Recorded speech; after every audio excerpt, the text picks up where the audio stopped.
Thank you, Camille. I am going to give a very brief introduction because it's most important to us tonight that you hear from Jonathan and not from me. His career has been illustrious and he has a really rich bio, but we're just going to read a very brief part of it. Um, our guest tonight is obviously Jonathan Rauch, who is an American author, journalist, and activist. His most recent book, released this year, Cross Purposes Christianity's Broken Bargain with Democracy, examines the role religious institutions play in shaping our democratic society. This is an incredibly important topic. We are so grateful to have him here with us today. He is currently a senior fellow in governance studies at the Brookings Institution, and I will just turn this over to Jonathan.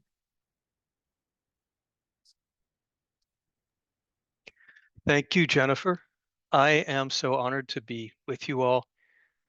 I so admire the work that MWEG is doing. I met Emma back at a conference 3 or 4 years ago, and we became friends. I got to know about your work. Emma and MWEG were actually helpful to me in getting the word out about this book earlier in the year. I'd only add one slight friendly amendment to Jennifer's introduction, which is this book is not so much about the role of religion in democracy, it's about the role of Christianity in democracy. This is, although I'm not a Christian, as you're about to hear, this is a book about Christianity and it's addressed to Christians. And as you're going to find out, certain Christians who are very much part of your world play a very important role in the book.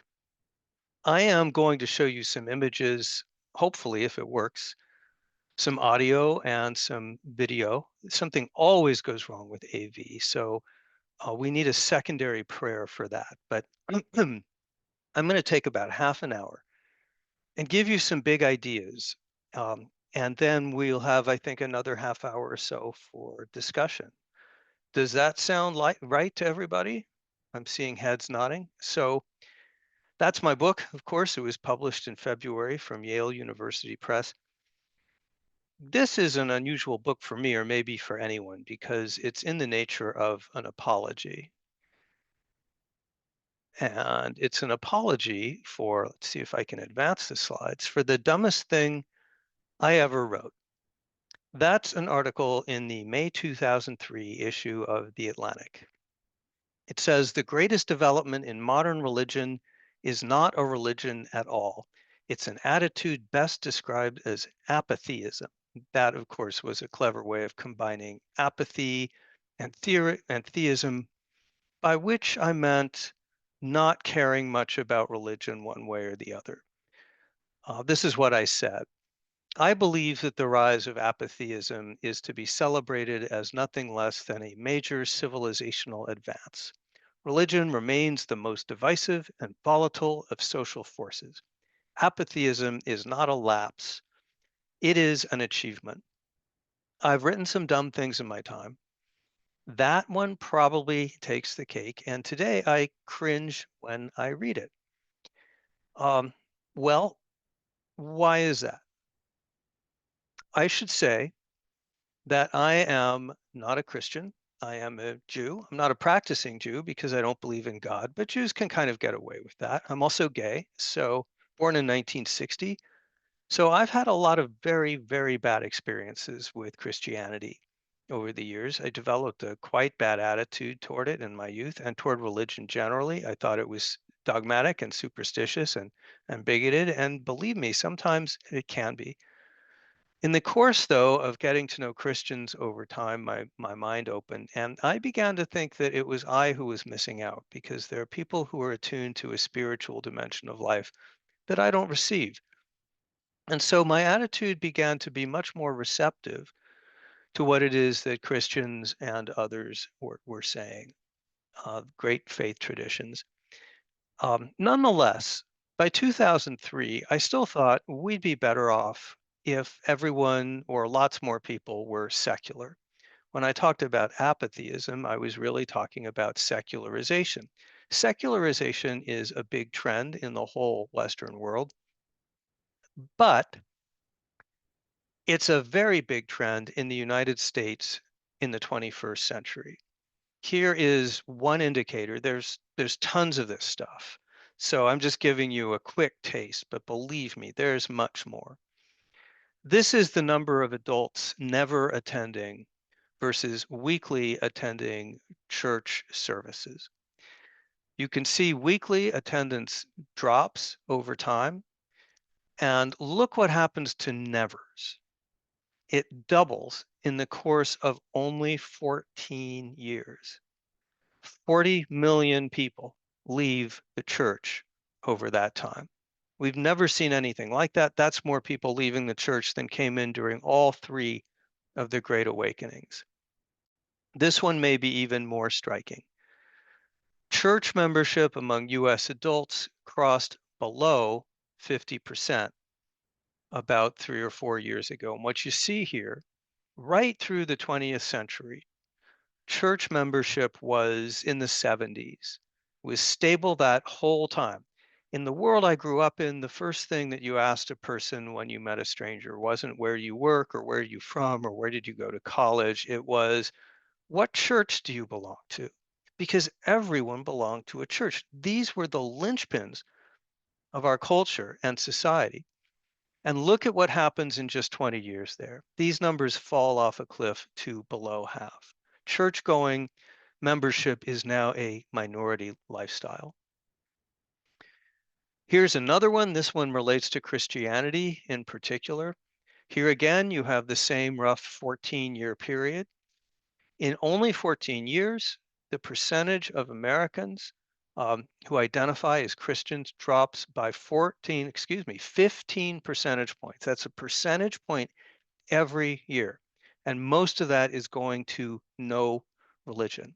We have never seen anything like that in the United States. In terms of large scale social trends, a drop of that sort is like the last scene of Thelma and Louise. It's going right over the cliff. Well, if I had been right about apatheism, we would be a happier and more peaceful and more harmonious society. I can't see all you guys, but I'm guessing that right now you're not thinking that's what happened, and you would be right. Here are just some of the social indicators that we've seen. Uh, Social isolation increased over this exact same period. Social engagement dropped like a rock, decrease of 20 hours a month. Social engagement dropped, companionship dropped. These are all things that churches and religion generally, but especially in America, churches contributed to getting people engaged, involved in communities, meeting with others, often the kinds of people that they might not otherwise meet. This is not good, excuse me, mental health days per month. These are people with depression and anxiety who are reporting that. And look what happens there over the same broad period. These numbers just skyrocket. And I circled the most important one. That's the red line that goes shooting up there in exactly the same period is 18 to 25-year-olds. Now, a lot of that is probably cell phones and other things that are not related to religion, but some of it, I and many others believe, has to do with secularization and the rise of a kind of nihilism among young people who really don't believe in any institutions anymore and are searching for purpose but having trouble finding it. There seems to be what's been called a God-shaped hole in that particular generation, even more than others. So I'm a journalist. I do social reporting and research. You can't look at numbers like these and just shrug them off. So, of course, I had to do a rethink. I went back to the founders of this country. Something they all told us is that our democracy will not thrive without what they called Republican virtue or civic virtue.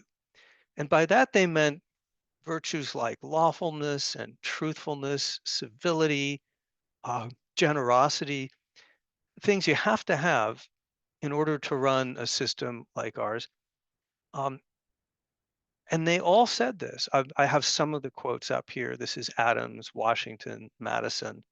Adams says, "We have no government armed with power capable of contending with human passions, unbridled by morality and religion.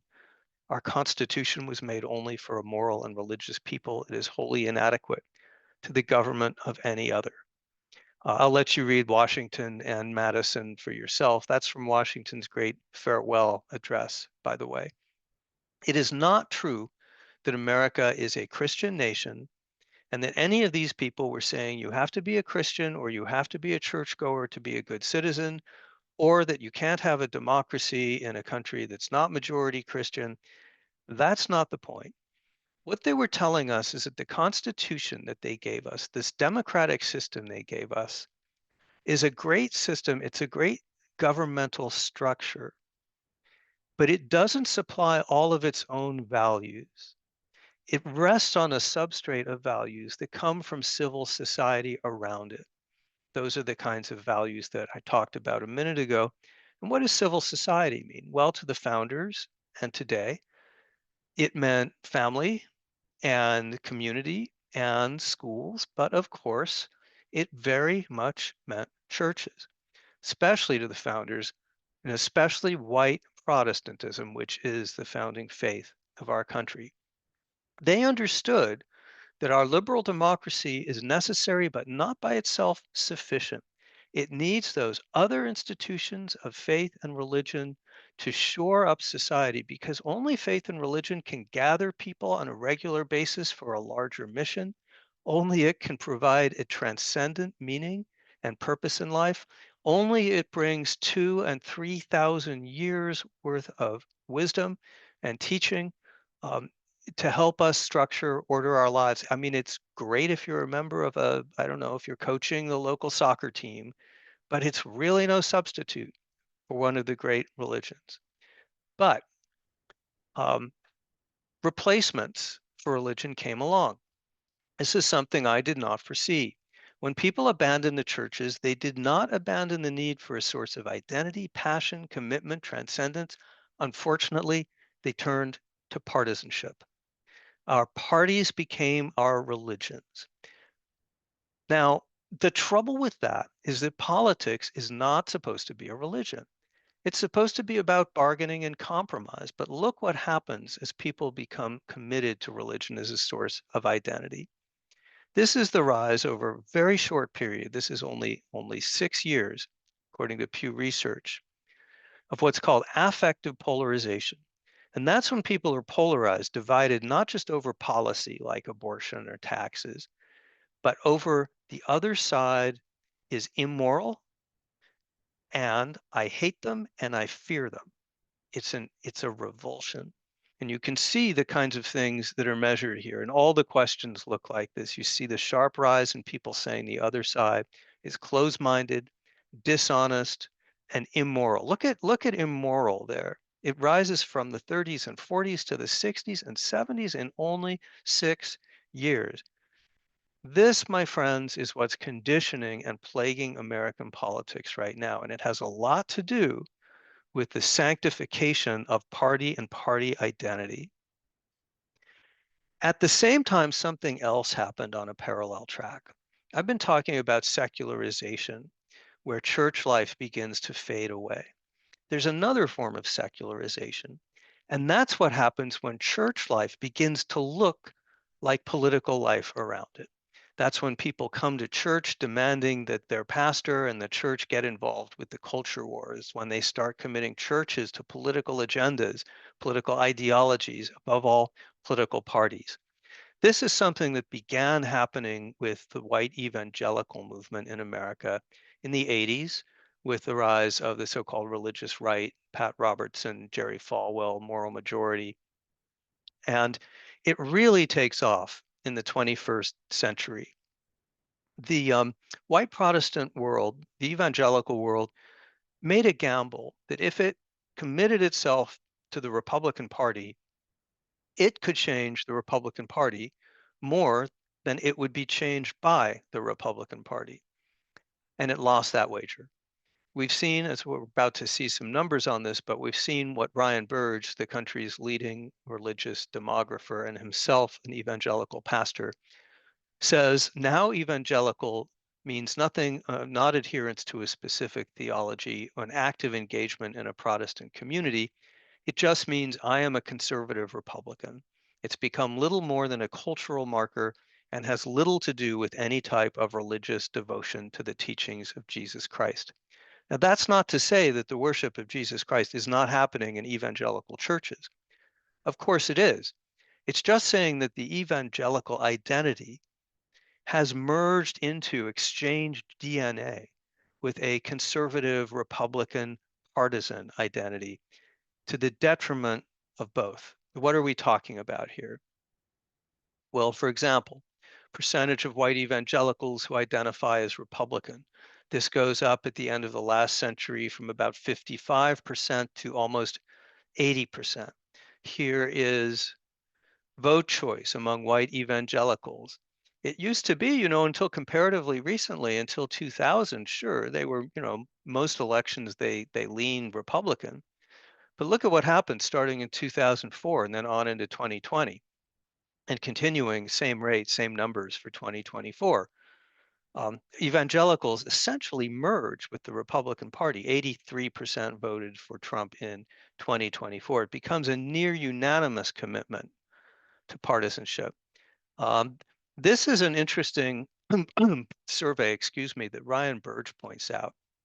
This asks people of different denominations to place Democrats, Republicans, and themselves on an ideological spectrum. So you can see how closely people identify their worldview with that of one party or the other. Well, one of these things is not like the other. White evangelical there on the upper right, upper left, it's in complete, total harmony with the Republican Party. And take a look there. Interesting, huh? They were very close until 2016. Something happened in 2016. Moved the moved Latter-day Saints some distance from the Republican Party. I'll leave it to you to think what it was that happened in 2016 that might have had that kind of effect. Well, this is something that might have something to do with it. This is a speech that Donald Trump gave when he was a candidate for president in Dordt College in January 2016. This is before the Iowa caucuses. Dordt College is a white evangelical college. Now, he's going to say two things in this speech, and I'm going to play both of them for you. And I'm guessing that you know that he said one or both of these things because they're famous quotes. But I'll bet what you did not know is that he says those two things to the same audience of white evangelicals in the same speech a few minutes apart. So let's hope that this plays when I hit the play button. Christianity will have power without having to form, because if I'm there, you're going to have plenty of power. You don't need anybody else. You're going to have somebody representing you very, very well. Remember that. I have the most loyal people. Did you ever see that? Where I could stand in the middle of Fifth Avenue and shoot somebody and I wouldn't lose any voters, okay? It's like incredible. Did you get that? He says two things. If you elect me, you will have power. You won't need anyone else. And my supporters are incredibly loyal. They let me do anything, including maybe shoot someone on Fifth Avenue. Now, how should we think about this? It turns out that the Christian Bible has something to say that's really quite on point. You may remember Matthew 4. Jesus has been baptized and he prepares for his ministry by going into the wilderness to fast and contemplate for 40 days and 40 nights. And there he encounters Satan. Satan brings him to the highest mountaintop in the world, shows him all of human dominion, and says, all these things I will give you if you fall down and worship me. In other words, the bargain is, I will give you power in this world if you give me loyalty. I am pretty confident if I were in the room with you, you would all know how the story ends. Jesus says, go away, Satan. Jesus rejects earthly power because it compromises his ministry, which is focused on the next world, not on this world. I think you know that story. What's the result when the white evangelical church begins to accept this compromise that Jesus rejected? Well, you get moments like this. This is Donald Trump Jr. We've been playing T-ball for half a century, while they're playing hardball and cheating, right? We've turned the other cheek, and I understand sort of the biblical reference. I understand the mentality, but it's gotten us nothing, okay? It's gotten us nothing. Yeah, you know, you'd have to be a real sucker to allow yourself to be crucified and die for the sins of others. That got Jesus nothing. Here's the sort of thing you begin to see from this community. This is a famous polling result. It's the same question. It was asked twice in 2011 and then again in 2016. It's asking if an elected official who commits an immoral act in their personal life can still behave ethically and fulfill their duties in their public life. In other words, is character essential in public officials? In 2011, the group in the country that said character counted the most was white evangelicals. Only 30% of them said that an immoral person could serve well, fulfill their duties in public life. In 2016, they flip. They become the group in America, the religious group that is most likely to say that immoral acts don't matter in public life, that character doesn't matter. Again, I would ask you to reflect on what it was that might have happened in 2016 that would drive that kind of amazing flip. Here's something else. This is pretty typical. This is a question that asked people if they agreed with the statement that the immigrants entering the country illegal today are poisoning the blood of our country. Not a particularly Christ-like way to talk about a whole class of people. You can see there that there is only one group in America, that is one religious group, which a majority agrees with that statement. It's white evangelicals at 60%, not coincidentally, exactly in line with Republicans at 61%. More evidence of that merger. As you can imagine, the tension that this creates both within the church and with the church's ability to witness to witness its message, its mission to the larger society is intense. You've all seen this footage, but I'm going to show it to you again so that you can see for yourself the juxtaposition of two speeches that happened recently, one right after another at Charlie Kirk's memorial. On the cross, our Savior said,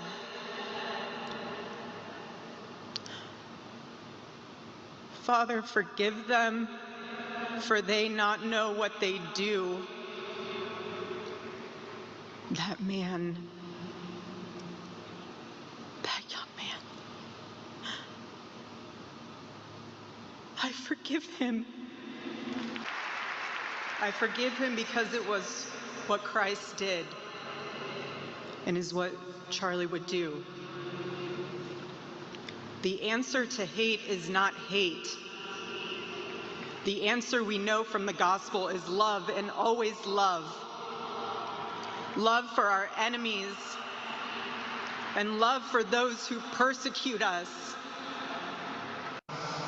In that private moment on his dying day, we find everything we need to know about who Charlie Kirk truly was. He was a missionary with a noble spirit and a great, great purpose.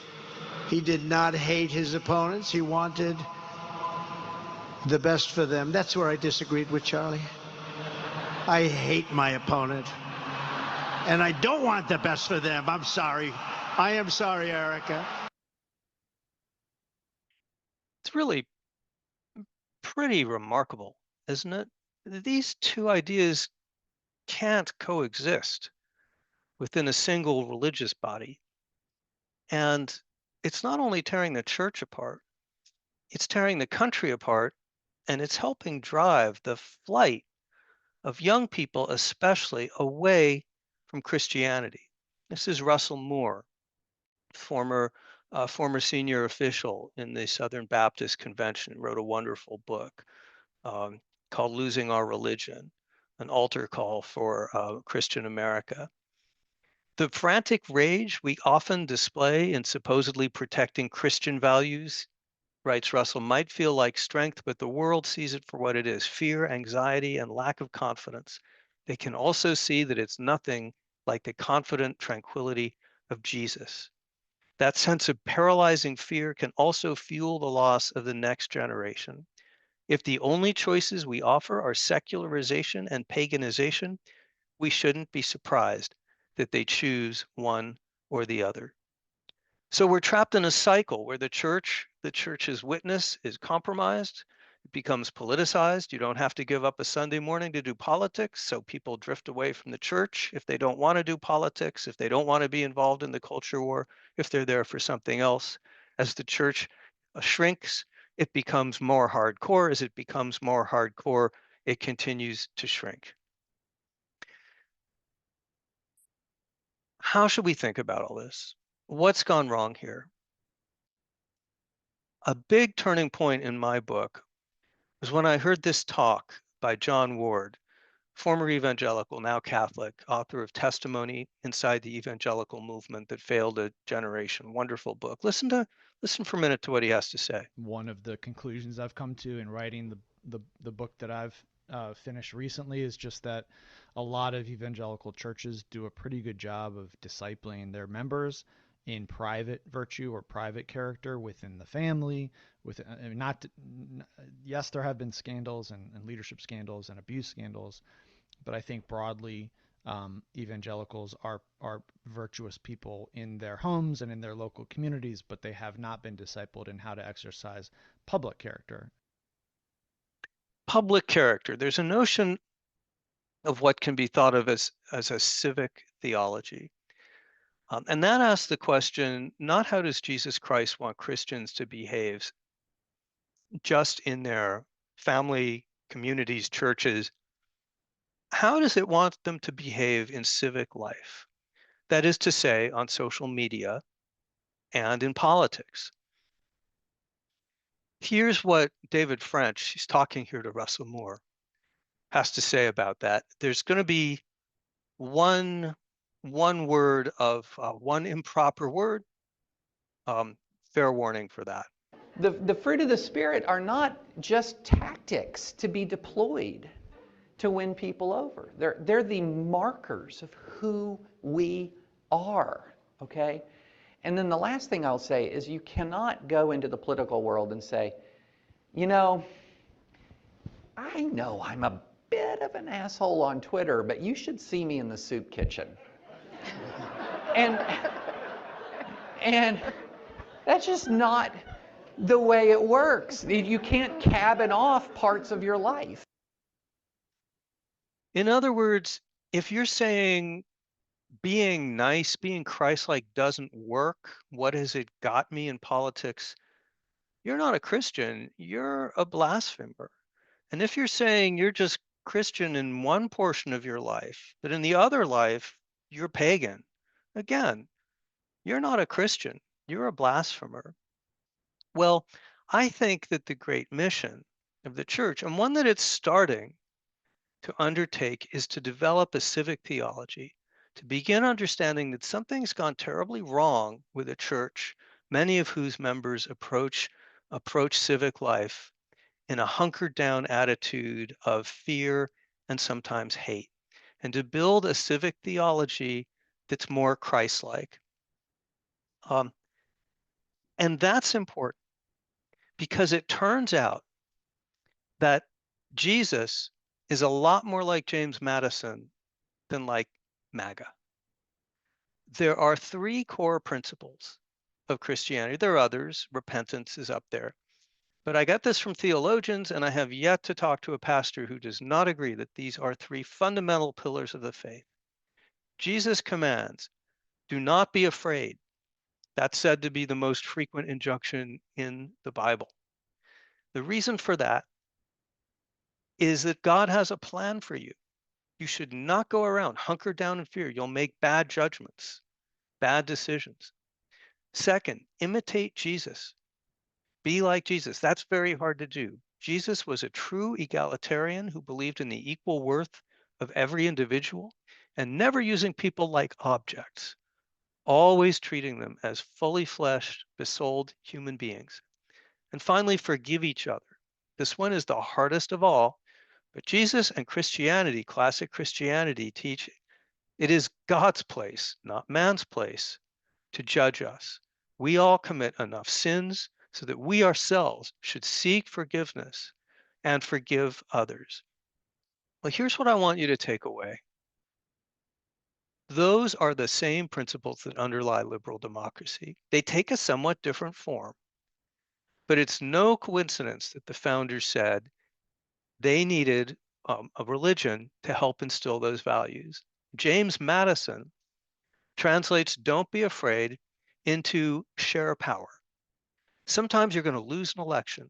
It's not the end of the world. Don't panic. Don't try to steal the election. Don't try to take over power. Have some confidence in the system that the other side might govern for a while, but you'll be back stronger. You'll have learned something. Rotate in office. Don't approach politics in a state of mortal fear. Imitate Jesus. This translates directly over. What does it translate into? A statement that you may have heard before. All men are created equal and endowed by their Creator with certain inalienable rights. The fundamental dignity and equality and worth of every person, equality before the law, this comes right out of Jesus. Finally, forgive each other. That's pluralism and toleration. Sometimes you win an election. Your goal when you win an election is not to demolish and crush the other side. If I had the stomach for it, I'd do a clip from Stephen Miller's speech at the Charlie Kirk Memorial, where he says of the left, "You are nothing." He really said that, "You are nothing," and he promises to crush them. That's the opposite of what Jesus and James Madison want you to do. Forgive each other, which translates in politics to when you win, treat the other side as you want to be treated, not just because you might lose power next time, you might or might not, but because that's the way that you have to behave if you cherish democracy. Those are our core civic virtues, and without them, we're all sunk. So what I'm saying here is that the civic theology that can heal our country is right there in the teachings of Christianity, and that it's become a problem for all of us, a crisis for all of us, that so much of the church is allowing that message to be drowned out by politics. Who's not allowing that message to be drowned out? You all know this guy. I do not have to introduce him to this group. The Church of Jesus Christ of Latter-day Saints, under the leadership of President Nelson and President Oakes, has embarked on a mission of what it calls peacemaking. And that doesn't just mean being nice. In a series of remarkable speeches, President Oakes spelled out more specifically what it means. We've always had to work through serious political conflicts, but today too many approach that task as if their preferred outcome must entirely prevail over all others, even in our pluralistic society. Both religious and secular rule are ordained of God for the good of His children. Reconciling adverse positions through respectful negotiations is a virtue. The experience of the Church of Jesus Christ of Latter-day Saints suggests that a way can be found to reconcile divine and human law through patience, negotiation, and mutual accommodation. That's a civic theology. That says the Christ-like way to approach politics is, instead of looking for conflict, which diminishes and crushes and dominates the other side, look for ways to expand the sphere so that everyone can share the country and live together. And the Church of Jesus Christ of Latter-day Saints has done that in remarkable ways.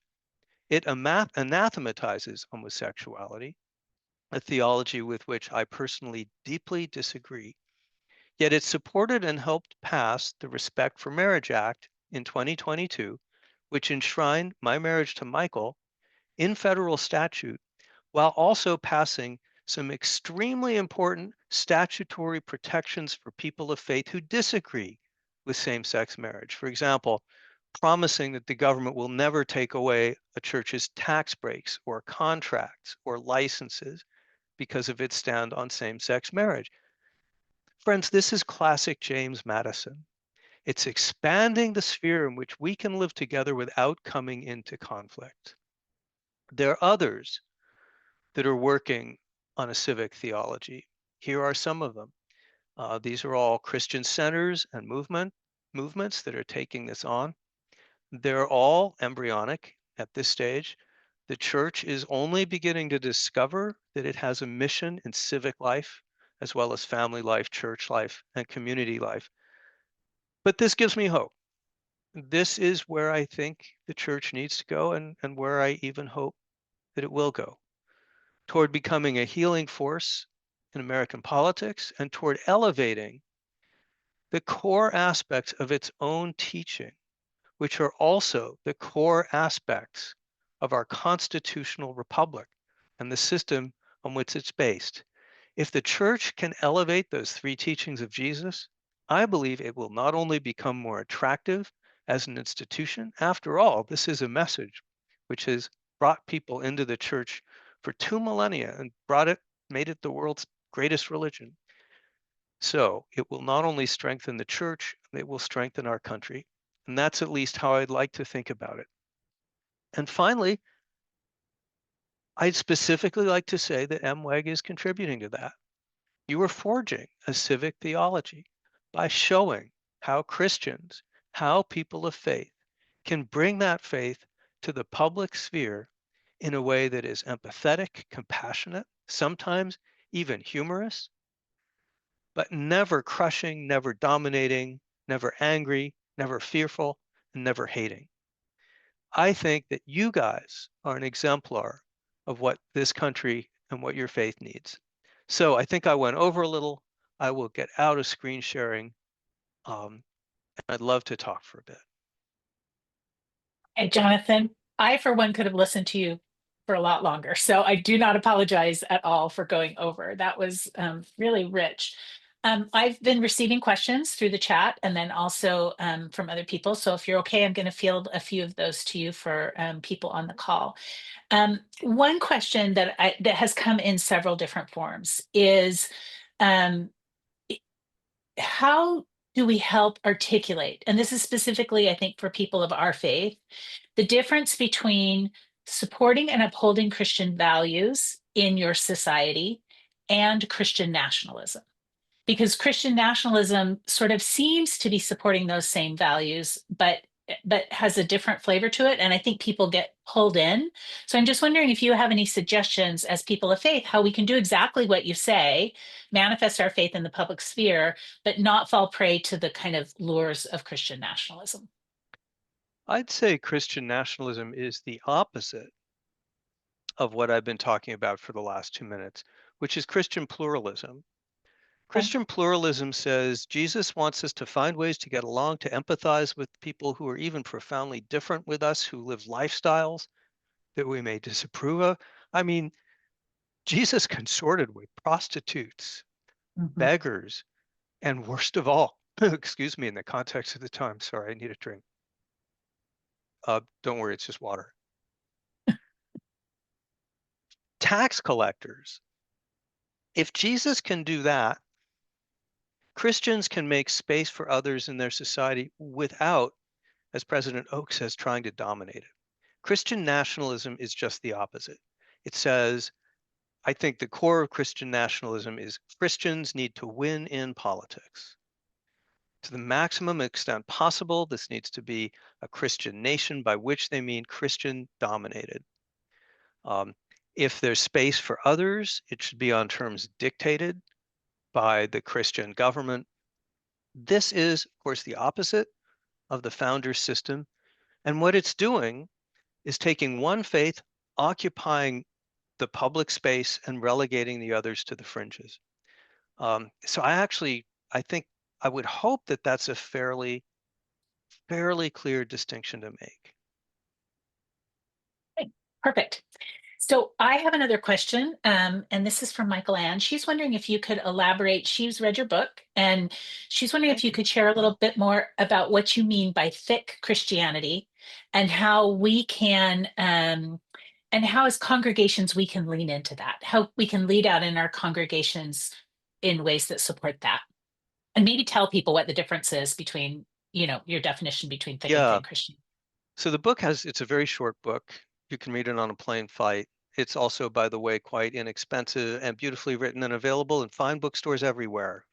I had to get that Please in. go get one. You do it. Yeah, Yeah. yeah, that's my job. Um, it's structured in 3 chapters. The first is called Thin Christianity. And by that, I mean what happens when Christianity loses its cultural distinctiveness and becomes a consumer good. And that's kind of what happened to the mainline churches in the last century. And they lost their relevance and shriveled up. And, hardly anyone pays much attention to them, except when they get in a fight with each other. Sharp Christianity is what I've been describing at great length. And that's when Christianity secularizes not by blending into the larger culture, but by becoming a political weapon, by becoming divisive, fearful, angry, and shrinking. And as it shrinks, it grows ever sharper. Thick Christianity, that's Christianity which maintains its profound cultural distinctiveness from the rest of the culture, rooted in Scripture, in the teachings of Jesus Christ, which are profoundly countercultural. I mean, what could be more profoundly countercultural than the message in his day? A day when slavery was taken for granted, a day when money meant everything, to argue for the equal dignity of every person, to say focus on the next world, not the next election. Anyway, so thick Christianity is culturally distinctive. It understands that it may in some ways always be the cultural minority. In fact, it's probably doing something wrong if it's not different from the surrounding culture and challenging the surrounding culture. And it's thick in another sense, which is that it's requiring something substantial of its followers and it's giving something substantial back in return. So it's saying, just maybe popping in on Zoom once or twice a year, that's really not going to do it. Or attending on Easter, or yeah. Yeah, and it's not even so much about how much you attend. It's about, do you allow Jesus Christ to transform your life and your Mhm. values? I mean, you don't, you're not just there as a label. And it's also thick in the sense that it builds a community around that. A leading example of thick Christianity in America today is, of course, the Church of Jesus Christ of Latter-day Saints. I could talk about others, Seventh-day Adventists, for example. But thick Christianity is important because it's the type that can do that job of filling the gap in people's lives where they want something transcendent, they want meaning and value in life, they want purpose, and it also fills that desire for community, having other people who cherish you, who you know you can count on. That's so important for human thriving. So I'm sort of struck, and tell me if I've gotten this correct, that both the thin and the sharp Christianity, you're arguing, were a secularization of Christianity to some degree. It Correct. diminished its power. It sort of put it in the service of, ideologies, both in one case on the left and perhaps on the other case on the right, that meant Correct. that they were using Christianity as a lever and a tool, not respecting it in and of itself, and helping people develop. But thick Christianity means that I'm truly committed to live a Christian disciple's life, not as a mechanism to gain power or to gain something within my society. Is that a fair assessment? Beautifully stated. Thank you. Okay. Okay.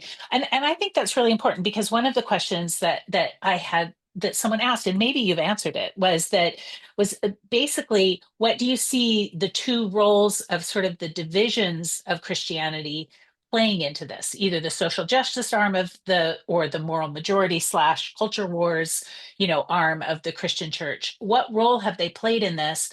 And how can we call that out from the inside as Christians? Well, I think only Christians can call it out. I am the least credible author on this subject who has ever written. I mean, I don't believe in God and I'm Jewish and I'm gay, right? So there's no reason a Christian should listen to me. And that's why in the book, if you read it, did I mention available in fine bookstores everywhere? You'll find a lot of criticisms from Christians in the Mm. voice of Christians. That's so important. Um, Well, what was the question again, though? I well, I was got just myself asking if sidetracked. you could elaborate on the role that these two kind of aspects of Christianity Oh have yeah, played yeah. in this, and how maybe they come together in thick Christianity, the best parts of each. Don't know. Well, I don't know about the best parts of each.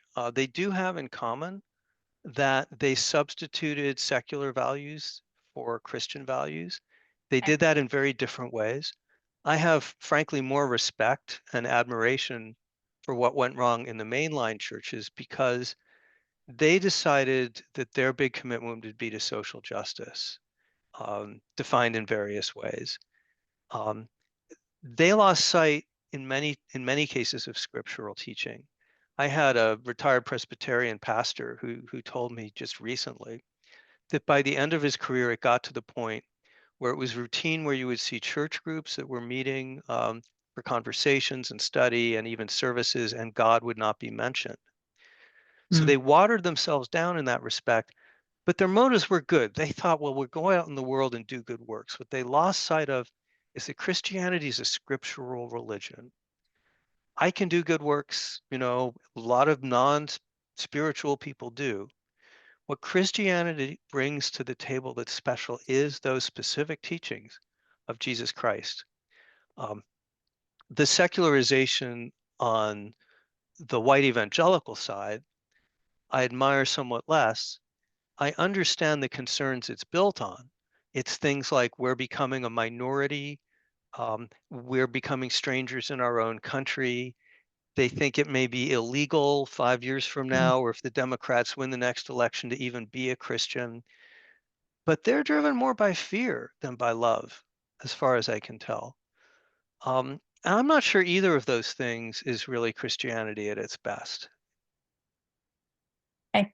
So now I'm going to ask you a question that you might try to duck as an outsider, which you have kind of established yourself as. But sometimes I think that outsiders, friendly outsiders, can be really helpful to us because they sometimes see us more clearly than we see ourselves, right? And I think that's one of the advantages that you're offering us through this book and this conversation. So, one Meredith is asking, what do you think we can do to reach those who claim Christianity but have coupled their religion to their political views so tightly and help them understand the harm that this is doing to our civil society and to the witness that the church is able to provide to the world? Well, you're right that I would love to duck that question because if there's one thing I don't know how to do, it's to go on a 2-year mission and um, teach the message of God. I think there are people in your denomination who have that technology.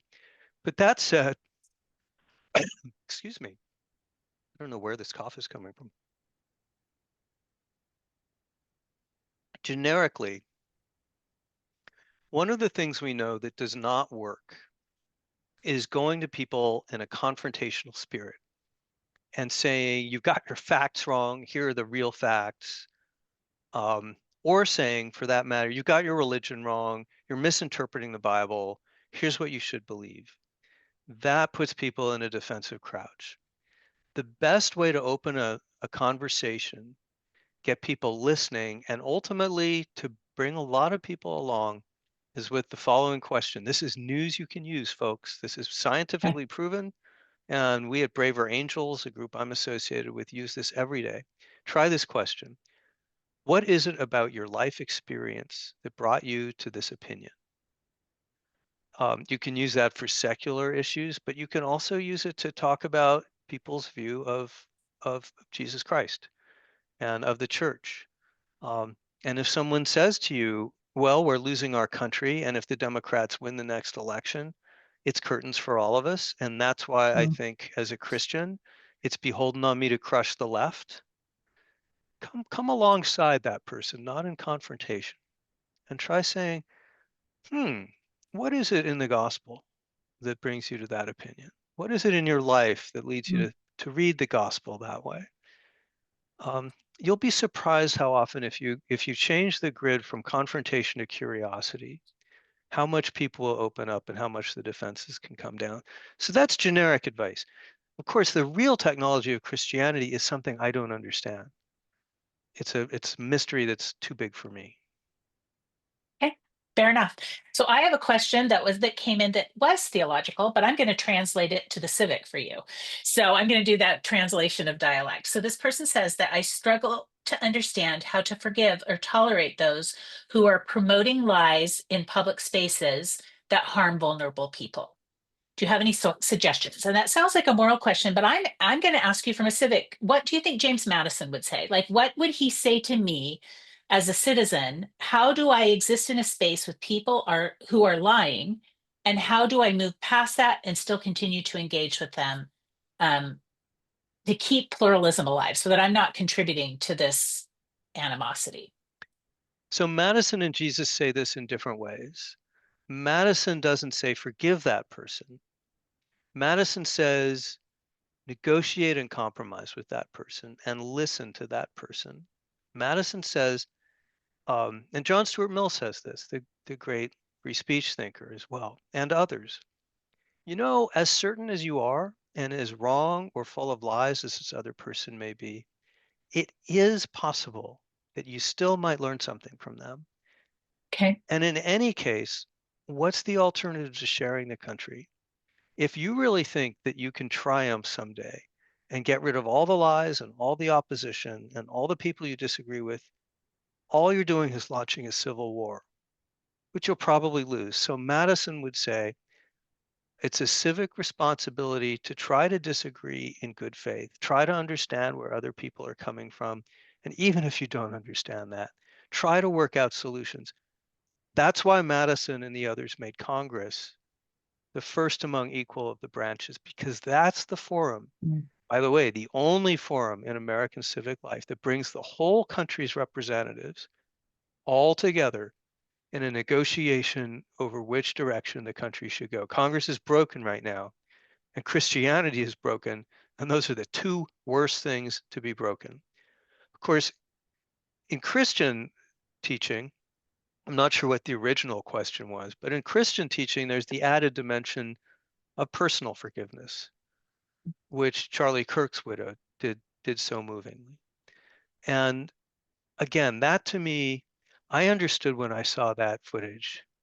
I still have trouble keeping my composure when I see it, because to me, that's almost superhuman. But that's what Christianity at its best can inspire. That's what gives me hope for the Christian faith.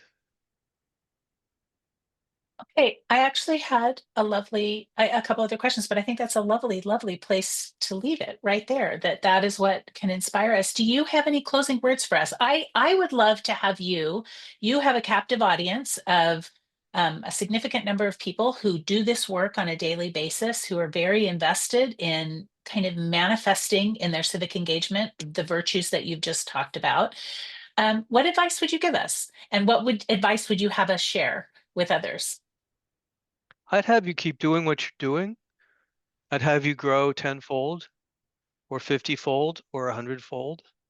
I would say that it's movements like yours that bring Christian ethics to public life that offer a better future for the country.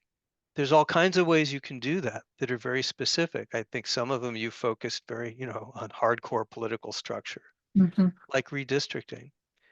But I don't underestimate your quilt exploit, which brought kind of humor and a kind of homespun decency to a dialogue that needed a lot of both.